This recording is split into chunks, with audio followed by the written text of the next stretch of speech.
মলিনে মোচনং পুংসাং জল স্নানং দিনে দিনে প্রকৃদ্গীতামিত স্নানং সংসার মল নাশনম। প্রতিদিন জলে স্নান করে মানুষ নিজেকে পরিচ্ছন্ন করতে পারে, কিন্তু কেউ যদি ভগবদ গীতা গঙ্গা জলে একটিও বার পান করে তাহলে তার জীবনে জল জীবনের মহিমাটা একেবারেই বিনষ্ট হয়ে যায়। তাই আমাদের প্রতিদিন গীতা পড়লে আমাদের অতীতের সমস্ত পাপ নষ্ট হয়ে যায়। তাই প্রতিদিন আমাদের গীতা পাঠ করা উচিত।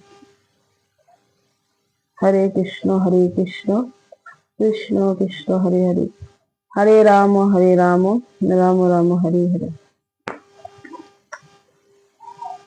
শ্রীমদ্ ভগবদ গীতা যথাযথ তৃতীয় অধ্যায় কর্মযোগ,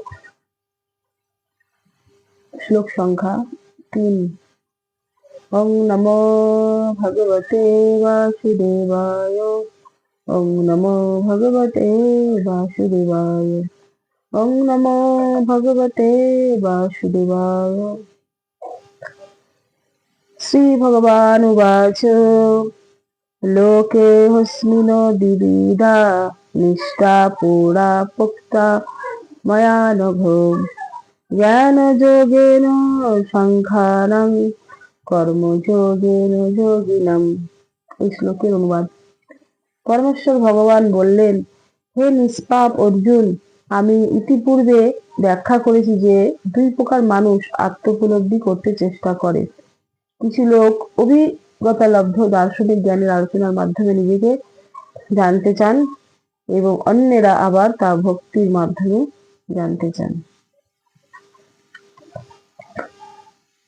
এই অধ্যায়ের প্রথম শ্লোকে অর্জুন ভগবানকে প্রশ্ন করেছিলেন যে কর্ম অপেক্ষা যদি ভক্তি শ্রেষ্ঠ হয় তাহলে আমরা কি করব?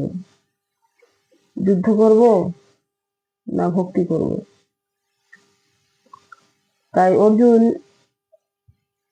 আমাদেরকে জানাবার চেষ্টা করেছে এই প্রশ্নের মাধ্যমে যে কোনটা শ্রেষ্ঠ। বলছে ভগবানের সেবা করাটাই হচ্ছে কর্ম,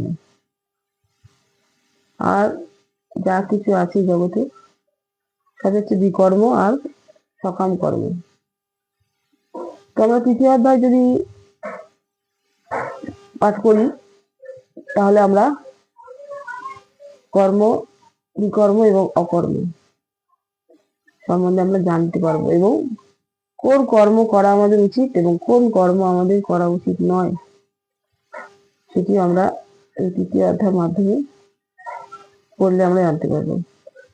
তো আজকে আমরা 3 নম্বর শ্লোক পাঠ করলাম, আবার আমরা পরের শ্লোক 4 নম্বর শ্লোকে আরো অনেক কিছু জানতে পারবো। তাই সকলে থাকার চেষ্টা করবেন। হরে কৃষ্ণ কৃষ্ণ কৃষ্ণ হরে হরে, হরে রাম রাম রাম হরে হরে। জয় কৃষ্ণ ভগবান কি জয়। শ্রীমদ্ ভগবদ গীতা যথাযথ কি জয়। জগৎগুরু শিল প্রভুপাদ কি জয়। কৃষ্ণ পরম গুরু মহারাজ কি জয়। নিতাই গৌর প্রেমানন্দে। হরি হরি বল।